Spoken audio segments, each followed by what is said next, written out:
என்ன நேயர்களே, இன்றைக்கும் கர்த்தருடைய கிருபையினால இயேசு வாழ்கிறார் ஜெப வீட்டில் வருகிற தீர்க்க தரிசன சத்தம், இன்னும் தீர்க்க தரிசன வேத வசன வெளிப்பாடுகள், அதனுடைய சத்தியங்களை கேட்பதற்காக இந்த நிகழ்ச்சியை காண்பதற்காக வந்திருப்பேன் நான் விசுவாசிக்கிறேன். கடைசி நாளில் கேட்ட வேத வார்த்தையின்படி வசனத்தின்படி இன்றைக்கு தொடர்ந்து இந்த செய்தியை குறித்து நான் முடிக்கப் போகிறேன். என்னை கேட்கிறதான தெய்வ பிள்ளைகளே, கர்த்தராகிய ஆண்டவர் உங்களை பார்த்து சொல்லுகிற ஒரு வார்த்தை, தன்னைத்தான் வஞ்சித்து கொள்ளாதபடிக்கு நீங்கள் எச்சரிக்கையாயிருங்கள் என்று சொன்ன அந்த வேத வார்த்தையின்படி மகிமையான தேவன் ஜீவனுள்ள தெய்வம் என்பதை காணும்படிக்கு, கர்த்தர் வல்லமையுள்ள தெய்வம் என்பதை காணும்படிக்கு, எந்த ஒரு மனுஷனையும் பிரகாசிக்க பண்ணுகிற மெய்யான ஒளி கர்த்தர் என்பதை ஜனங்கள் காணும்படிக்கு ஒவ்வொரு மனுஷனையும் கர்த்தர் பிரகாசிக்க பண்ணி கொண்டு இருக்கிறார். அந்த வழி பார்க்கும்போது நான் நம்ம கொடுத்த கிருபையை விட்டு விடாதபடிக்கு நான் காத்துக்கொள்ள வேண்டும். கணித நாளில் பிலிப்பியர் 2ஆம் அதிகாரம் 3ஆம் வசனம் வாசித்தோம். ஒன்றையும் பாதியினாலாவது வீண் பெருமையினாலாவது செய்யாமல் மன தாழ்மையினாலே ஒருவரை ஒருவர் தங்கள் மேன்மையானவர்களாக எண்ண கடவீர்கள். ஒருவர் தன்னை மேன்மையாக எண்ண கடவீர்கள் என்று வேதம் சொல்கிறது.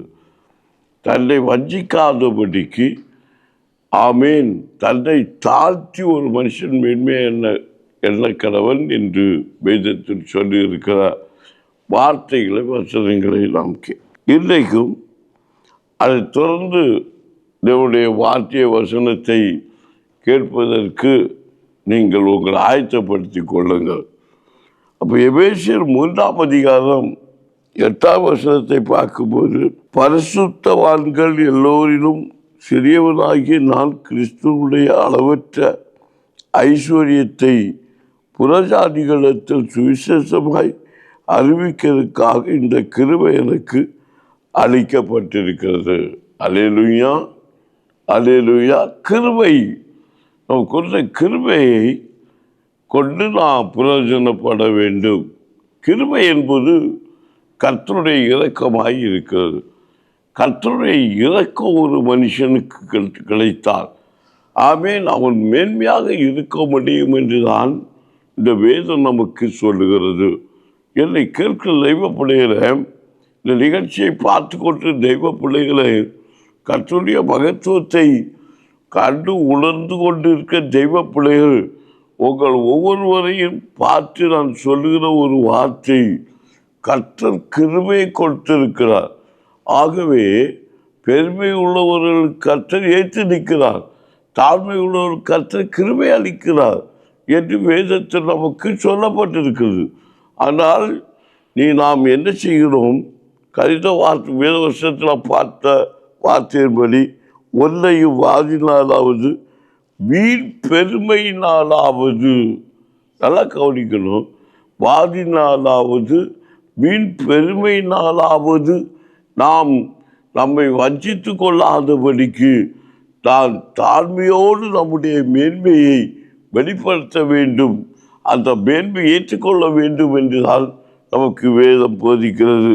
அப்போ பரிசுத்தவான்களாக இருக்கிற நாம், தெய்வ பிள்ளைகளாக இருக்கிற நாம், விசுவாசிகளாக இருக்கிற நாம் எப்போதும் அவருடைய கிருபையில் கொடுக்கப்பட்ட கிருபையை தாழ்மையோடு, பெருமையோடு, அன்போடு, மன பக்குவத்தோடு நாம் ஆண்டவருடைய சமூகத்திலே நமக்கு கொடுத்த மேன்மையை நாம் நினைத்து கொள்ள வேண்டும் என்று சொல்லி இந்த எபேசியர் ஆமீன் 3ஆம் அதிகாரம் 8ஆம் வசனத்தில் நமக்கு சொல்லப்பட்டிருக்கிறது. என்னை கேட்கிற தெய்வ பிள்ளைகளே, சிறியவனாகிய ஆமீன் ஆமீன் நான் கிறிஸ்துவனுடைய அளவற்ற ஐஸ்வர்யத்தை புறஜாதிகளுக்கு சுவிசேஷமாய் அறிவிப்பதற்காக இந்த கிருபை எனக்கு கொடுக்கப்பட்டிருக்கிறது. அப்போ நம் சுவிசேஷம் என்பது என்ன? அநேகருக்கு சுவிசேஷத்தை குறித்த ஒரு வெளிப்பாடு நமக்கு தீர்வாக கிடைக்கவில்லை. சுவிசேஷம் என்பது வேத வசனத்தை அறிந்தவர்களுக்கு அதனுடைய சத்தியம் சுவிசேஷமாக இருக்கிறது. அறியாத ஒரு தேவ ஜனத்திற்கு, ஒரு மனுஷனுக்கு வேத வசனம் என்பது அது சுவிசேஷமாக இருக்கிறது. அறிந்த நமக்கு அதில் இருக்க வெளிப்பாடுகள், அதுக்குள்ளாக அடங்கியிருக்க தீர்க்க தரிசனங்கள், அதுக்குரிய சத்தியங்கள் நமக்கு சுவிசேஷமாக இருக்கிறது. அதன் மூலம் பெற்றுக்கொண்ட சாட்சிகள் வெளியே அறிவிக்கப்படும் போது அது நமக்கு சாவே சுவிசேஷமாக இருக்கிறது. ஆமென். தேவ பிள்ளைகளை, சுவிசேஷம் என்பது என்ன என்பதை குறித்து ஒவ்வொரு மனுஷனுக்கு தெளிவான ஒரு வெளிப்பாடு இல்லாதபடிக்கு இருக்கிறது. நான் கேட்க போனால் அநேக காரியங்களை குறித்து என் ஜனங்களை உங்களிடத்தில் நான் உங்களுக்கு சொல்ல முடியும்.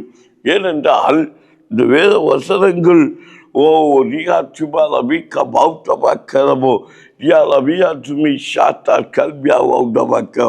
நமக்கு போதிக்கிற வசனங்களை நாம் பார்க்கும்போது பெருமையினாலும் நம்முடைய வாழ்க்கையில் நம்ம இருக்கிற வேற்றுமையான எண்ணங்கள் நிமித்தமும் சிந்தனைகள் நிமித்தமும் நம்முடைய வாழ்க்கையில் நான் மேன்மையானவள் என்று சொல்லிக்கொண்டு இருக்கிற நிமித்தம் நாம் குறித்த கிருபை இழந்து என்னால் ஆகும், என்னால் முடியும் என்று சொல்லி அநேகர் தன்னைத்தானே தாழ்த்த மனசில்லாதபடிக்கு இன்றைக்கு வெறுமையாய் போகிறதை பார்க்க முடியும்.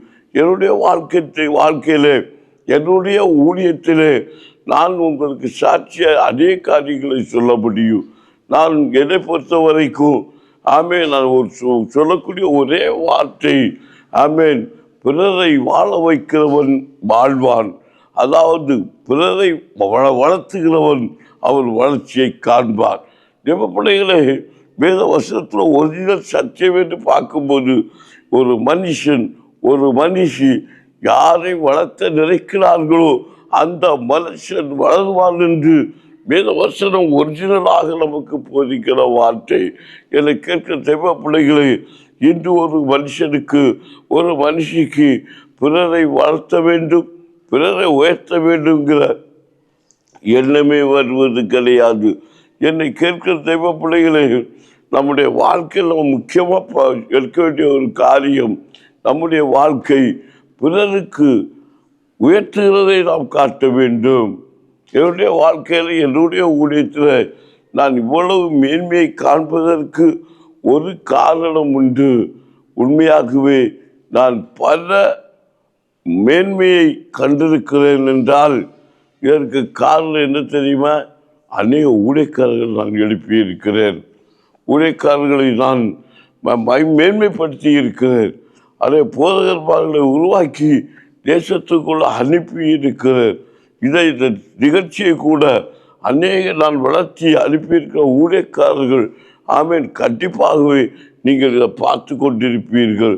நான் யாரையுமே நான் மட்டம் தட்டுறது கிடையாது, தாழ்த்துறது கிடையாது. ஆனால் என்னை எல்லோருமே தாழ்த்தி இருக்கிறாங்க. நான் ஒரு போதும் யாரையும் எனக்கு கீழ்பட்டு இருக்க வேண்டும் என்று நான் நினைத்ததை கிடையாது. அதை எல்லாவரையும் உயர்த்தும்படிக்கு செய்த நிமித்தமாய் கர்த்தர் எனக்கு இந்த உயர்வை கட்டளையிட்டார். ஒன்று முடியாத என்னை கொண்டு இப்படிப்பட்ட காரியம் செய்வதற்கு காரணம் என்ன தெரியுமா? இதால் என்று நான் சாட்சி பகிர முடியும். என்னை கேட்க தேவைப்படுகிறே, ஆமை 2ஆம் கிளாஸ் படித்த ஒரு சகோதரர் வெளிநாட்டிலே மகிமையான ஒரு ஊழியத்தை செய்து மேன்மையாக இருக்கிறார். அவருக்கு எழுத படிக்கக்கூட தெரியாது. ஆனால் நான் ஊழியத்துக்கு வந்து என்ற ஊழியத்தோடு அவரை கைகொட்டு ஊழியக்கார இணைத்து அவரை ஊழியம் செய்ய வைத்து அவரை பேச வைத்து ஆமை இன்றைக்கு அவர் வெளிநாடு ஒரு மகிமையான ஒரு போதகராக ஒரு சபையை நடத்தும்படிக்கு அதிகாரத்தோடு வாழ்ந்து கொண்டிருக்கிறார்.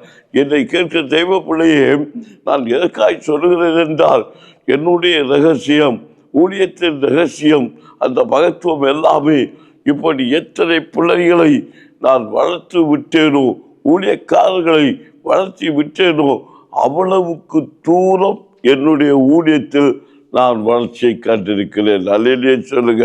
அப்போ நான் உங்களுக்கு சொல்றேன், இன்னும் ஆமே, கிருபை எனக்கு அளிக்கப்பட்டிருக்கிறது. அந்த கிருபை எல்லாருக்கும் கொடுக்க முடியாது, கிடைக்காது. ஆமேன்.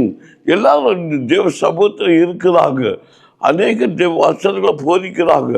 நான் சின்ன பிள்ளைய இருக்கும்போது நான் பார்க்குற ஒரு விஷயம் என்ன தெரியுமா? இப்படி ஒரு பிரசங்கியால் ஆக முடியுமா? இப்படி பைபிளை அடுக்கு வார்த்தைகளை போதிக்கிற ஒரு ஊழியக்காரர் ஆக முடியுமா? அப்படியே நான் பார்த்து கொண்டே இருப்பேன். ஒரு நாள் பார்த்தீங்கன்னா ஒரு சாட்சியை நான் சொல்லிக்க முடியும். நான் கார் ஓட்டுவதற்கு எனக்கு ஒரு பழைய கார் கிடைத்தது. கார் ஓட்டுவதற்கு போகும்போது கையெல்லாம் நடுங்கி உரைத்து கொண்டிருந்தது. அப்போ நான் நினைத்தேன், ஆமேன், இப்படியெல்லாம் கார் அப்படியே அதிசயமாக ஓட்டிட்டு போகிறாங்களே, என்னால் ஓட்ட முடியுமா? ஒரு தாழ்மை, இவ்வளவுதான் நான் செய்ய முடியும் என்று நான் தைரியமாக துணிச்சலாக இறங்கவில்லை. மாறாக என்னை தாழ்த்தி, ஆமீன், அந்த டிரைவர் தம்பி என்னுடைய ஃப்ரெண்டு பக்கத்தில் உட்காரும்போது அவரை பணியோடு பணிந்து கொண்டு, நான் வண்டியில் ஏறுகிறேன்னு சொல்லி தாழ்த்தி என்னை ஒப்புக்கொடுத்த சேரிகளை தொட்டு வண்டியை இப்படி கிளச்சி போட்டு மூவ் பண்ணுங்க என்று சொன்னபோது அவர் சொன்ன பிரகாரம் தாழ்மையோடு கண்ணீரோடு தெய்வ பக்தியோடு அதை நான் மூவ் பண்ணபோது, ஒரு ரோட்டில் அந்த வாகனத்தை செலுத்தும் போது அவர் சொன்னார், நீங்கள் பாஸ்டர் பொய் சொல்றீங்க, நீங்கள் ஓட்டி இருக்கிறீங்க. நீ உண்மையாகவே நான் ஷியரிங்கை தொட்டதே கிடையாது. தேவ கிருபை இயற்கையால் தாழ்மை. அதுக்காக போதிப்பதற்கு போகும் முன்பும் ஆண்டவரை நான் போதிக்க தகுதி உழவுறாண்டு கண்ணீரோடு பாதத்தோடு என்னை போதிக்கத்தை கற்றுத்தந்த அந்த ஊழியக்காரரை காலில் விழுந்து, ஆமேன், அவருக்கு ஆசீர்வாதத்தை பெற்றுக்கொண்டு நான் முதல் பணிபுரத்தில் நின்றேன். ஆமேன். ஆகவே நான் இவ்வளவுக்கு நன்மையை பெற முடிந்தது. காரணம், என்னை கேட்க தெய்வ பிள்ளையே, அவர் ஒரு மணி நேரம் தான் எனக்கு காரை ஓட்ட கற்றுக் கொடுத்தார். ஆனாலோ நான் ஒரு நாளில் 1 மணிக்குள்ளே நான் வாகனத்தை செலுத்தின உடனே, சும்மா நீங்கள் பொய் சொல்லி என்ன ஓட்ட என்ன இது பண்ணீங்க அப்படின்னாரு. இல்லை பிரதர், இன்றைக்கு தான் என்று சொல்லி இன்னும் உங்களுக்கு ஓட்டலாம் என்று சொல்லி 3rd கியர் 4th கியர் போட்டு இப்படி பண்ணுங்க சொன்னார். அந்த ரிவர்ஸ் கியர் இப்படி போட வேண்டும் சொல்லி கொடுத்தார். நான் ஓட்டி 2 சின்ன தம்பிங்களை அந்த காரில் இருத்தி தனியாகவே வாகனத்தை எடுத்து சொல்ல ஆரம்பித்தேன். எதற்காக இந்த சாட்சியில் உங்களுக்கு சொல்லு, எல்லாவற்றிலும் ஒரு தாழ்வு, ஒரு பணிவு, அது எதுவாக இருக்கலாம். ஆமேன். அதே நேரம் இன்றைக்கும் அந்த கற்றுக்கு தந்த அந்த தம்பி இன்னைக்கு ஒரு சாதாரண கூலிக்கு வேலை செய்கிற டிரைவராக இருக்கிறார். எனக்கு ஒரு சொந்த வாகனத்தையும் சின்ன வாகனமாக இருந்தாலும் தந்து ஓட்டி கொண்டு போகிறேன். அவர் எங்கே நின்றாலும் அதை நிறுத்தி பணிவோடு, ஐயா வரிகா பிரதர் கேட்டு அவரை கூப்பிட்டு கொண்டு போவேன். இது தாழ்மை. என்னை கேட்க தெய்வ பிள்ளைகளையும் அதே போல்தான் ஊழியத்தில் வளர்ந்த எல்லா போதகர்மார்களையும் நான் கண்ட அவர் கால் பாதத்தில் போய் உட்காருவேன். என்னுடைய மேன்மைக்கு என்னை முதலாவதாக பரிபுலத்தில் ஏற்ற போதகர் கழிந்த நாளில் அவருடைய ஒரு பிள்ளைக்கு இழப்பு நேர்ந்தது. அப்போ அவர் பக்கத்தில் போய் நான் அவர் சேரில் கூட உட்காரல, அவர் பணிவோடு அவருக்கு பாதத்தில் போய் அமர்ந்தேன். என்னை கேட்க தேவைப்பட தாழ்மை. அதுக்காக எல்லாரும் நீங்கள் அப்படி உட்கார்றேன்னு நான் சொல்ல வரல, எனக்கு கொடுத்த கிருபை. ஆமேன். அந்த கிருபையை பற்றி சொல்லுகிறேன். இந்த கிருபைக்காக தேவ சமூகத்தில் பல நாள் காத்திருந்தேன். ஆமேன். ஒரு அற்புதம் நடக்கும், ஒரு பெரிய அற்புதம் நடக்கும். அந்த மேன்மை எனக்கு வரக்கூடாது, பெருமை வந்து விடக்கூடாது. ஆண்டவரோடு பண்ண முதல் உடன்படிக்கை அதுவே. எத்தனையோ எத்தனையோ எத்தனையோ ஆமீன் ஆயிரக்கணக்கில் அற்புதங்கள் என்னுடைய ஊழியத்தில் வந்திருக்கிறது என்றால், இந்த ஊழியத்தில் அற்புதத்துக்கெல்லாம் சொந்தம் நான் அல்ல, கர்த்தர் கொடுத்த கிருபை. அப்படி ஒவ்வொரு மனுஷனும் ஒவ்வொரு மனுஷியும் நாம் வளர்ந்த இடம் எந்த இடத்துல வளர்க்கப்பட்டோம், எந்த இடம் உருவாக்கப்பட்டோம் என்கிற தாழ்மையோடு கர்த்தருடைய கிருபையை காத்துக்கொள்ள வேண்டும் என்றுதான் நான் உங்களுக்கு இந்த செய்தி மூலம் நான் பேசிக் கொண்டிருக்கிறேன். கிருபை இல்லாமல் இருந்தால், அவருடைய இரக்கம் இல்லாமல் இருந்தால், அவருடைய ஈவு நமக்கு கிடைக்காமல் இருந்தால் நாம் அழிந்து போவோம். இந்த வேதம் சொல்லுகிறது, அவர் நமக்கு கொடுத்த கிருபையை இழந்து விடாதபடிக்கு, பெருமையோடு நாம் செயல்படாதபடிக்கு, என்ன இருந்தாலும் நாம் அவர்களுக்கு கட்டுப்பட்டவர்கள் என்று சொல்லி தாழ்மையோடு கர்த்தருடைய பாதத்தில் இருந்தால் அணிந்து நமக்கு கிருபை புதிதாயிருக்கும், புதிதாயிருக்கும். ஆமேன். என்னை கேட்க தேவ பிள்ளைகளே, என் கிருபை உனக்கு போதும் என்று வேதம் சொல்லுகிறது. அவருடைய கிருபை நமக்கு இருந்தால் போதும். என் கிருபை புதிதாயிருக்கும். புதிய புதிய கிருபை, புதிய புதிய வரங்கள், புதிய புதிய அபிஷேகம். ஆமேன்.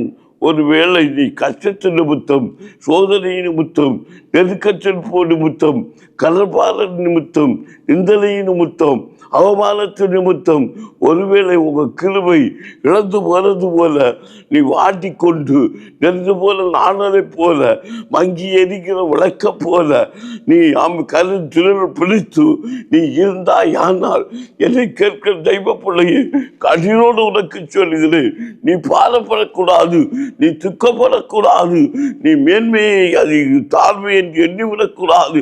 என் தெய்வம் எனக்கு உண்டு, கிருபை கொடுத்த இரக்கம் கொடுத்த என் தெய்வம் என்னோடு உண்டு என்று கண்ணீரோடு உனக்கு கொடுத்த கிருபை என் தேவனை நீ முன்பு உன்னை தாழ்த்தி நீ ஒப்பு கொடுப்பாயானால் இதுவரைக்கும் இந்த கிருபையை விட புதிய கிருபை உனக்கு கொடுத்து உனக்கு மேன்மையாக உன்னை வைப்பார். அல்லேலூயா.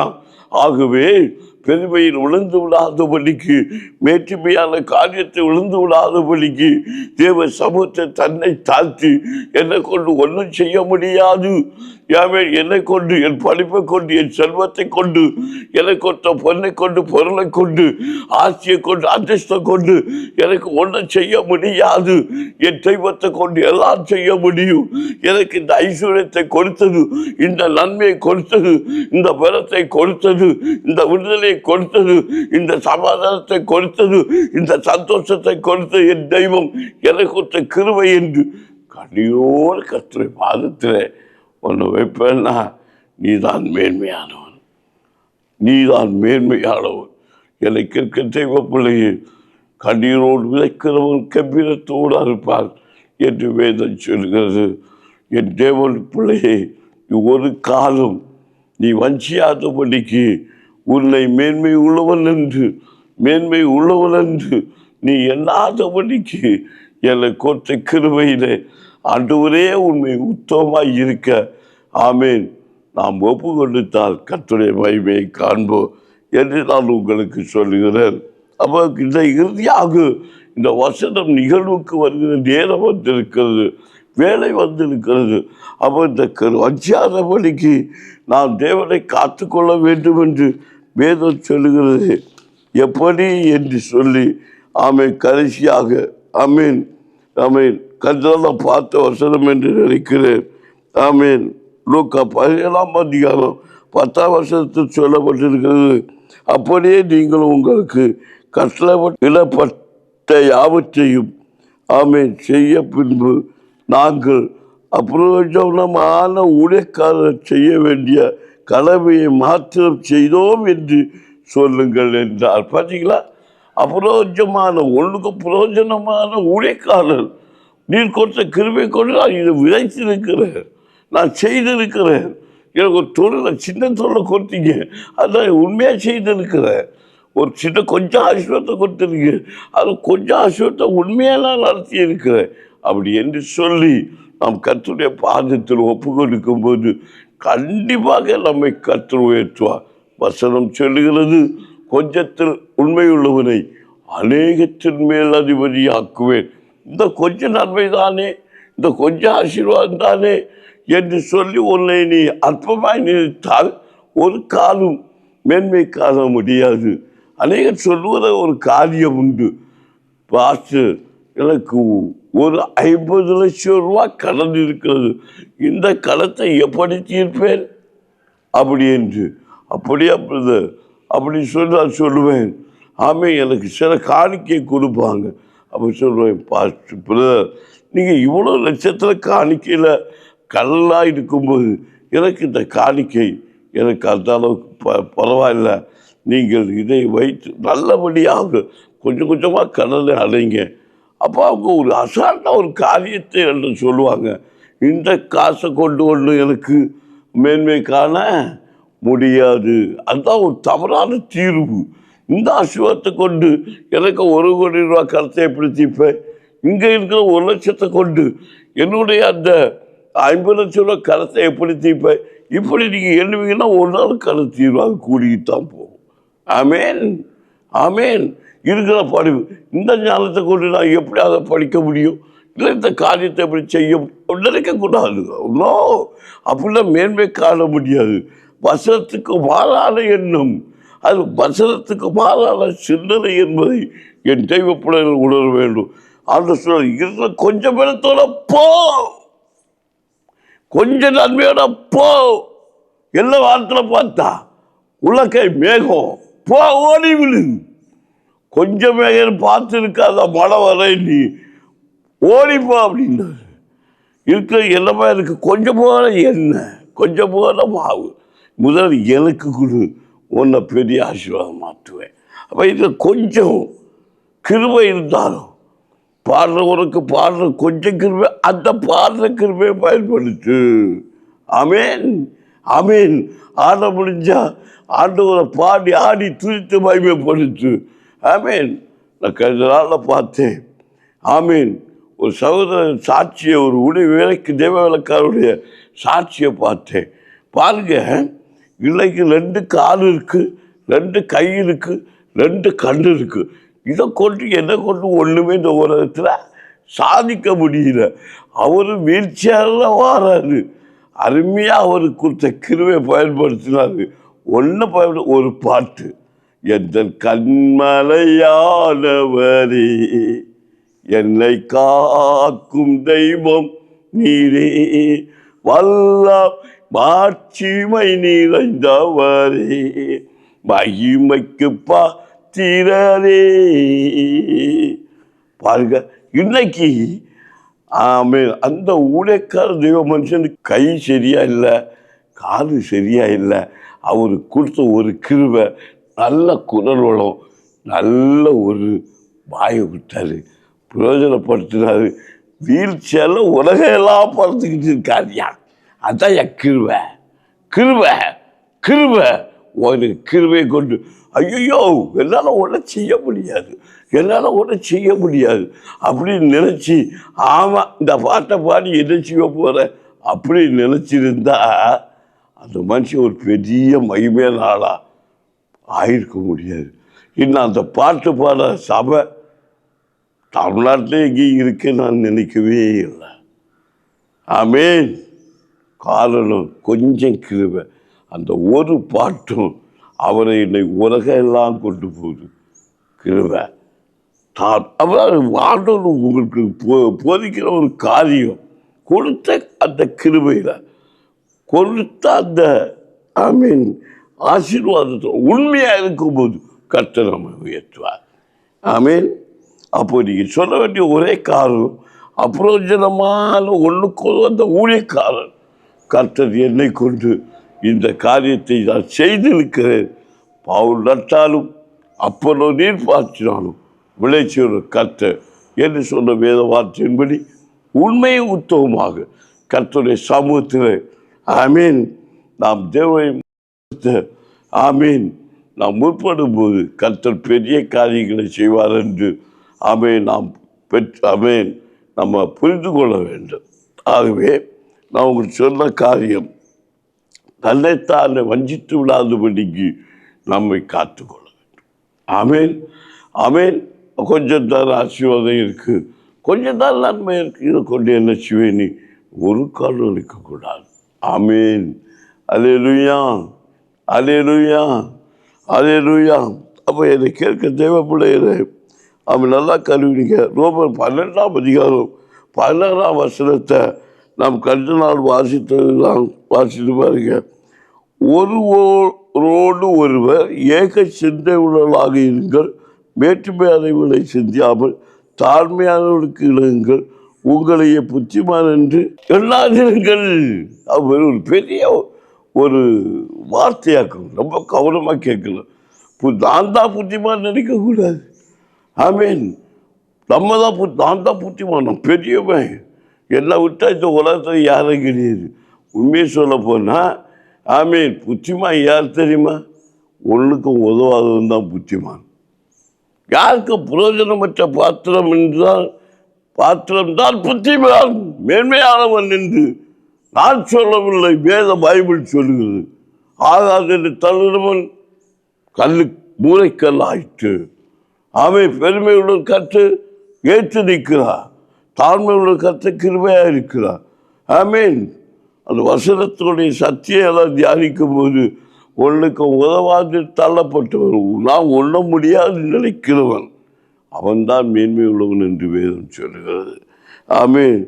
அப்போ ஏக சிந்தை உள்ளவர்களாக இருங்கள், மேற்றுமையானவர்களை சிந்தியாமல் தாழ்மையானவர்களுக்கு விலங்குகள், உங்களையே புத்திமான் என்று எண்ணாதீர்கள். அப்போ நான் முதல்ல சொன்ன வார்த்தை திரும்ப வாரேன். ஆமீன். வளர்த்துக்கிறவன் வளருவான், உயர்த்துகிறவன் உயருவான். அப்போ நான் திட்டம் போட்டு பண்ணுற பிரசங்கம் கிடையாது. நான் ஆண்டோடைய பாதத்தில் பெற்றுக்கொண்டே உங்களுக்கு சொல்லுகிறவன். அப்போ பிறரை வளர்த்தும் போது நாம் வளர முடியும் என்று ஊழியத்தில் ரகசியத்தில் ஆரம்பத்தில் இன்றைக்கு நான் உங்களுக்கு சொன்னேன். அப்போ நம்ம பிறரை உயர்த்த நினைக்க கர்த்தர் உன்னை உயர்த்துவார். ஒரு பழமொழி சொல்லுவாங்க, நீங்கள் பார்த்து கேட்டுருப்பீங்கன்னு நினைக்கிறேன். ஊரா பிள்ளைய ஊட்டி வளர்த்த தாம்பிள்ளை தானா வரணும். அப்போ பாஸ்டர் பழமொழியெல்லாம் சரியா அப்படின்னு கேட்காதீங்க. அதுக்காக உங்கள் பிள்ளைய கவனம் செலுத்தாமல் இருக்காதீங்க. பாஸ்டர் சொல்லியிருக்கிறாரு, என் பிள்ளைய வெறுத்து அகலை கொடுக்காம தூக்கி கடைகளில் போட்டுக்கிட்டு அடுத்த பிள்ளைய கொஞ்சிட்டு நடந்த வளரேன்னு சொல்லலை. ஆமீன். பிறர் பிள்ளைய ஊட்டி வளர்க்க நினைக்கிறவன் தான் பிள்ளைய நல்லா வளர்த்துவான். கையை தட்ட மாட்டேங்கிறீங்களா? இதான் வருஷத்தில் ஒரிஜினல் சத்தியம். இன்னும் அநேக தனக்க பிள்ளைய பார்க்க மாட்டான், தனக்க குடும்பத்தை பார்க்க மாட்டான், அடுத்த குடும்பத்தை வளர்த்து ஓடுறவே ஒரு காலம் ஜெயிக்க முடியாது. அதுவும் நான் பதிவு பண்ணிக்கிறேன். தேவ பிள்ளைகளே, ஒரு கிருபைக்குள்ள நிற்கிற ஒரு மனுஷன், தேவ கிருபை நடத்தப்படுகிற ஒரு மனுஷன், ஆமீன், எப்போதும் தன்னை விசாரிக்கிறவன், தன் பிள்ளையை விசாரிக்கிறவன், தன் கணவனை விசாரிக்கிறவன், அவன்தான் பிற பிள்ளைகளையும் விசாரிப்பான், பிறரை வளர்த்துவான். எங்குதான் வேதவசனம் நமக்கு சொல்லுகிறது. ஆமீன். தன் குடும்பத்தை நடத்த தெரியாதவன் பிறருடைய குடும்பத்தை நடத்த முடியுமோ? கூடலுக்கு வழிகாட்ட முடியுமோ? வசனத்தின் தெளிவு அதுவே நமக்கு போதிக்கிறது. அவ்வளவு போதகத்தை தான் சொன்ன வசனங்களை அநேக நிர்ணயிக்கிறார்கள். அவர் திருச்சி பேசுகிறாங்க. திருச்சி எடுத்துக்கூடாது. வேதம் இருபுறமும் கருக்குள்ளப்பட்டையோ, ஒன்றை இப்படி போதிக்கும், ஒன்று இப்படி நடத்தும். இது நாம் சிந்திக்க வேண்டும் என்று சொல்லி தானே வஞ்சிக்காதபடிக்கு எச்சரிக்கையாக இருந்து கர்த்தநாமத்தை மகிமைப்படுத்துவோம். நான் இந்த சொன்ன போதித்த போதகத்தையும் வெளிப்பாடுகளை சாட்சிகளை ஏற்றுக்கொண்டு உண்மையை உத்தமமாக கர்த்தருடைய பாதத்தில் காத்திருப்பீங்கன்னா கர்த்தர் உங்கள் உயர்த்துவார் என்று சொல்லி ஆமென். நான் ஜெபிக்க போகிறேன். 5 நிமிடம் ஜெபிப்போமா? ஜெபிப்போம். கண்களை மூடுங்கள். ஆமென். நன்றி பரலோக தகப்பனே, உம்முடைய மகத்துவமான வசனத்தை வார்த்தையை நான் உம்முடைய பிள்ளைகளை விதைத்திருக்கிறேன். இது அழிவு உள்ளதாக இல்லை, அழிவில்லாததாக மேன்மை காணத்தக்கதாக நீர் கிரியை செய்வீராக. அன்பின் பரலோக தகப்பனே, இந்த ஜனங்கள் கேட்கிற ஜனங்கள் ஆமென் சேனல் மூலமாக ஆமென் இந்த இயேசு வாழ்றார் ஜெபவில்லை வருகை புறப்பட்டு வரும் தீர்க்க சத்தத்தை கேட்டுக்கொண்டிருக்கிற தெய்வ பிள்ளைகள் ஒவ்வொருவரும் மகிமை காண்பார்களாக. இவர்கள் பிரகாசிக்க நட்சத்திரங்களாக மாறத்தக்கதாக இப்போ இந்த டிவி முன்பாக, இந்த யூடியூப் சேனல் முன்பாக என்னென்ன இந்த நிகழ்ச்சிகளை பார்த்து கொண்டு இருக்கிறார்களோ அந்த இடத்தில் தெய்வ வல்லமை இறங்குவதாக. ஆணி வாய்த்த கரம் ஒவ்வொரு பிள்ளைகளை தொடும்படிக்கு அப்படி இறக்க செய்வீராக என்று ஜபிக்கிறேன். ஆண்டவரே, எங்களுக்கு யாரும் இல்லையே, எங்களுக்கு யாரும் இல்லையே, உதவி செய்ய யாரும் இல்லையே, எங்களுக்கு ஆதரவாக யாரும் இல்லையே என்று கண்ணீரோடு இருக்கிற பிள்ளைகளுக்கு ஆண்டவருடைய ஜெப பகுதியில் கர்த்தர் விடுதலை கொடுப்பீராக, சமாதானத்தை கொடுப்பீராக, சந்தோஷத்தை கொடுப்பீராக, ரட்சிப்பை கொடுப்பீராக. இயேசுவின் நாமத்தில் பிரிவின் ஆவிகள், இயேசுவின் நாமத்தில் பிரிவின் ஆவிகள் மாறி போகும்படிக்காக அப்ப இறக்கம் செய்ய வேண்டுமா ஜெபிக்கிறேன். மகத்துவமுள்ள ஆணி வாய்ந்த கரம் இப்போது இந்த ஜெப பகுதியில் இருக்கிற பிள்ளைகளுக்கு சட்டத்தில் வைக்கப்படும்படிக்காக அப்ப இறக்கம் செய்ய வேண்டுமா ஜெபிக்கிறேன். என் நிலமே, நீ மேன்மை காணும்படிக்கு கர்த்தருடைய வார்த்தை வசனத்தை கை கொண்டு தாழ்மையோடு அவருடைய கிருபையை பெற்றுக்கொள்ளும் போது, அவருடைய இரக்கத்தை பெற்றுக்கொள்ளும் போது நீ மேன்மை காண முடியும். என்னை கொண்டு என்ன செய்ய முடியும், என்னை கொண்டு என்ன செய்ய முடியும் என்று அவன் நீ உன்னை மட்டுப்படுத்தி இராதபடிக்கு என்னை கொடுத்த நன்மையை, கர்த்தருக்கு முன்முறக்கு கொடுத்த கிருபையை நீ புலனுக்கு சொல்லும் போது, சுவிசேஷமாய் அறிவிக்கும் போது, உனக்கு கொடுத்த பலத்தோடு நீ ஓட தொடங்கும் போது கர்த்தருக்கு அற்புதம் செய்வார். சகோதரி, கர்த்தருடைய வல்லமை இறங்கட்டும். இல்லத்தின் இருள்கள் இந்த சத்தம் தொனிக்கிற, எந்த இல்லத்தில் இந்த சத்தம் தொனித்தாலும் தொனிக்கிற இடம் முழுவதிலும் கர்த்தருடைய வல்லமை இறங்குவதாக, விடுதலை உண்டாவதாக, ரட்சிப்பு உண்டாவதாக, சமாதானம் உண்டாவதாக, சந்தோஷம் உண்டாவதாக. இல்லைகளில் இருக்கிற பிரிவின் ஆவிகள் இயேசுவின் நாமத்தில் கர்த்தர் அற்புதப்படுத்தி ஜெபிக்கிறேன். பரிசுத்தாவின் ஆளுகை எங்கள் தேசத்துக்கு எழுப்புதல் உண்டாகும். எழுப்பு சக்திகள் எழும்பட்டும், மகிமை வெளிப்படட்டும், ஆசீர்வதியும். ஆண்டவரே, அழியும் ஜெபித்து சொல்கிறார். கற்று கிருபை பிள்ளைகளை சொல்லுவோம். தேவ கிருபைக்களை மூடி மறைத்து பாதுகாத்து இயேசு நாமத்தில் நல்ல பிதாவே, ஆமேன். என்ன நேயர்களே, இன்றைக்கு வருஷத்தை வார்த்தையை கேட்டீங்க, உங்களுக்கு ஜெபித்திருக்கிறேன். அற்புதம் செய்திருப்பீங்கன்னு விசுவாசிக்கிறேன். கர்த்தர் உங்களை ஆசீர்வதிப்பதாக. மீண்டும் நான் உங்களுக்கு புதிய செய்தியோடு வருவேன். அது வரைக்கும் உங்கள்கிட்ட விடைபெறுகிறேன். கர்த்தர் தாமே உங்களை ஆசீர்வதிப்பதாக. ஆமென்.